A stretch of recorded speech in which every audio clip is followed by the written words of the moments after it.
নাগেশ্বরীতে দুধকুমা নদের ভাঙন রোধে স্থায়ী বাঁধ নির্মাণের দাবিতে মানববন্ধন। কুড়িগ্রাম প্রতিনিধি, দেশের প্রত্যয় নিউজ ডেস্ক।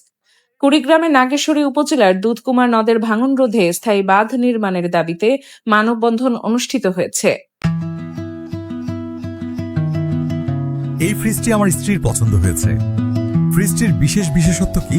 ওয়ালটন ফ্রিজের ডোর গ্যাসকেটে ক্ষতিকর কার্সিনোজেনিক ফ্যালেট নেই, তাই এতে ব্যাকটেরিয়া বা ছত্রাক গ্রো করতে পারে না, আর এ কারণে খাবার থাকে দীর্ঘদিন ফ্রেশ। তোমার পছন্দের প্রশংসা করতেই হয়।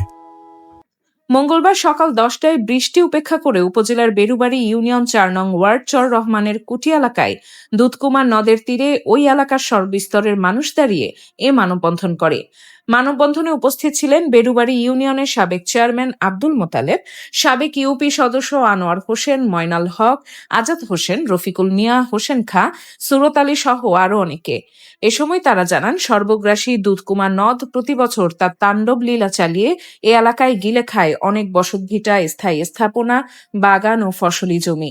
শুধু এ কারণে এখানকার মানুষ সবকিছু হারিয়ে প্রতিনিয়ত দরিদ্র হচ্ছে। শুধু তাই নয়, গত কয়েক বছরে নদের ভাঙনে বদলে গেছে এই ইউনিয়নের মানচিত্র।